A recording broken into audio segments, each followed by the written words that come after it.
4월 17일 오늘의 말씀은 출애굽기 7장 8절에서 25절입니다. 여호와께서 모세와 아론에게 말씀하여 이르시되 바로가 너희에게 이르기를 너희는 이적을 보이라 하거든 너는 아론에게 말하기를 너의 지팡이를 들어서 바로 앞에 던지라 하라. 그것이 뱀이 되리라. 모세와 아론이 바로에게 가서 여호와께서 명령하신 대로 행하여 아론이 바로와 그의 신하 앞에 지팡이를 던지니 뱀이 된지라. 바로도 현인들과 마술사들을 부르매 그 애굽 요술사들도 그들의 요술로 그와 같이 행하되 각 사람이 지팡이를 던짐에 뱀이 되었으나 아론의 지팡이가 그들의 지팡이를 삼키니라. 그러나 바로의 마음이 완악하여 그들의 말을 듣지 아니하니 여호와의 말씀과 같더라. 여호와께서 모세에게 이르시되 바로의 마음이 완강하여 백성 보내기를 거절하는도다. 아침에 너는 바로에게로 가라. 보라, 그가 물 있는 곳으로 나오리니 너는 나일 강가에 서서 그를 맞으며 그 뱀 되었던 지팡이를 손에 잡고 그에게 이르기를 히브리 사람의 하나님 여호와께서 나를 왕에게 보내어 이르시되 내 백성을 보내라. 그러면 그들이 광야에서 나를 섬길 것이니라 하였으나 이제까지 내가 듣지 아니하도다. 여호와가 이같이 이르노니 내가 이로 말미암아 나를 여호와인 줄 알리라. 볼지어다 내가 내 손의 지팡이로 나일강을 치면 그것이 피로 변하고 나일강의 고기가 죽고 그 물에서는 악취가 나리니 애굽 사람들이 그 강물 마시기를 싫어하리라 하라. 여호와께서 또 모세에게 이르시되 아론에게 명령하기를 내 지팡이를 잡고 내 발을 애굽의 물들과 강들과 운하와 못과 모든 호수 위에 내밀라 하라. 그것들이 피가 되리니 애굽 온 땅과 나무 그릇과 돌그릇 안에 모두 피가 있으리라.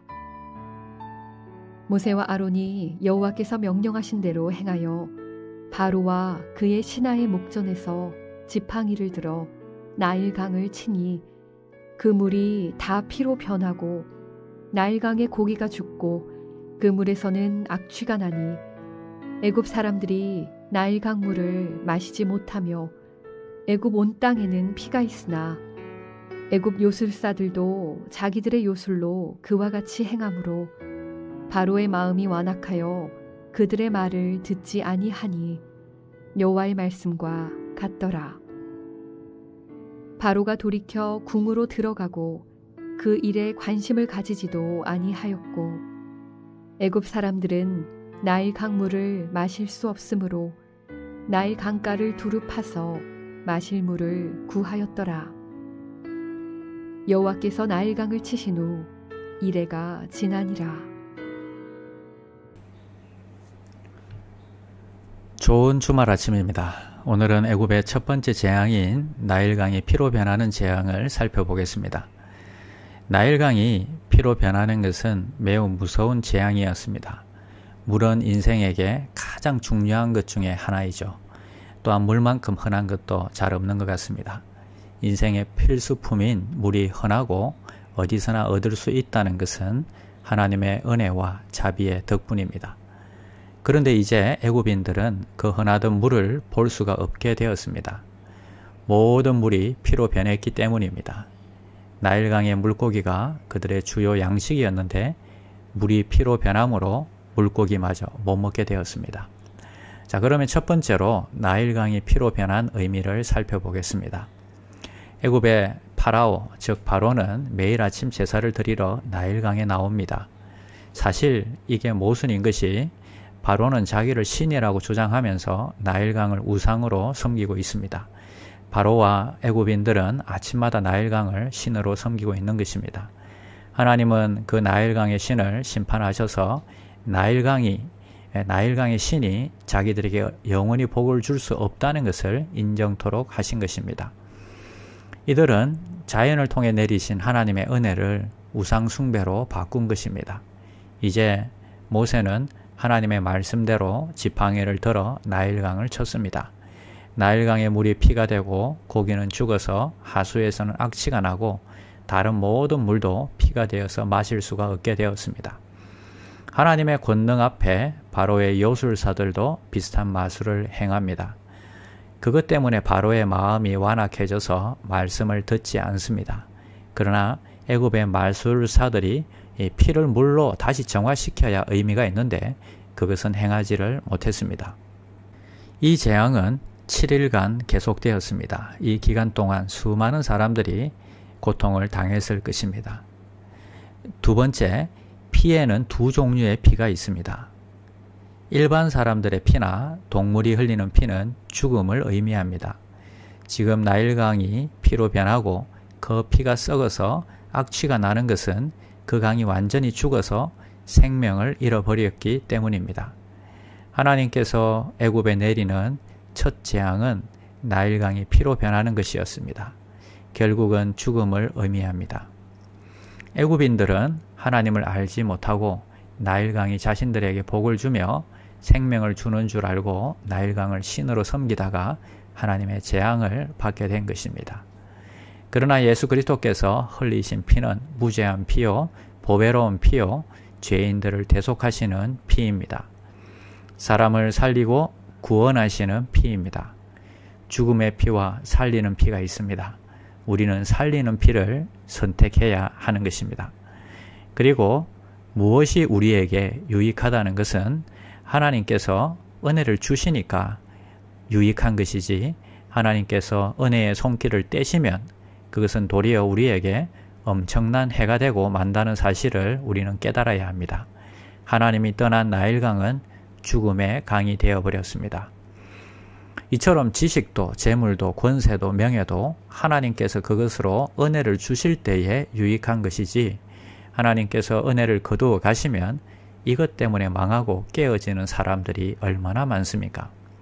사도 바울의 고백처럼 나의 나 된 것은 하나님의 은혜로 된 것이다 라고 고백하시기를 바랍니다. 나에게 유익을 주는 이 환경에 감사하고 하나님의 은혜를 잊지 않는 성도들이 되시기를 바랍니다. 기도하겠습니다. 순종하지 않을 때 소중한 물이 죽음의 물로 바뀌는 것을 보았습니다. 우리가 숨쉬는 공기도 마시는 물도 하나님의 은혜임을 잊지 않게 하여 주시옵소서. 우리에게 허락하신 모든 창조물을 우상으로 바꾸어 섬기지 않게 하여 주시옵소서. 오늘도 창조주 하나님을 기억하며 감사하게 하여 주시옵소서. 예수님의 이름으로 기도드립니다. 아멘.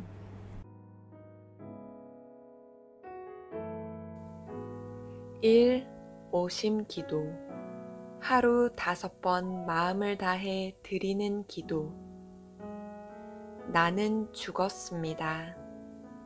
제가 주인이 아니고 예수님이 저의 주인이십니다. 예수님은 십자가에서 죽으시고 부활하셨습니다. 부활하신 예수님을 가슴으로 만나서 따라가며 간증합니다. 사랑하는 가족과 함께 영광스러운 승리를 노래합니다. 나는 죽었습니다. 제가 주인이 아니고 예수님이 저의 주인이십니다. 예수님은 십자가에서 죽으시고 부활하셨습니다. 부활하신 예수님을 가슴으로 만나서 따라가며 간증합니다. 사랑하는 가족과 함께 영광스러운 승리를 노래합니다. 나는 죽었습니다. 제가 주인이 아니고 예수님이 저의 주인이십니다. 예수님은 십자가에서 죽으시고 부활하셨습니다. 부활하신 예수님을 가슴으로 만나서 따라가며 간증합니다. 사랑하는 가족과 함께 영광스러운 승리를 노래합니다. 나는 죽었습니다. 제가 주인이 아니고 예수님이 저의 주인이십니다. 예수님은 십자가에서 죽으시고 부활하셨습니다. 부활하신 예수님을 가슴으로 만나서 따라가며 간증합니다. 사랑하는 가족과 함께 영광스러운 승리를 노래합니다. 나는 죽었습니다. 제가 주인이 아니고 예수님이 저의 주인이십니다. 예수님은 십자가에서 죽으시고 부활하셨습니다. 부활하신 예수님을 가슴으로 만나서 따라가며 간증합니다. 사랑하는 가족과 함께 영광스러운 승리를 노래합니다.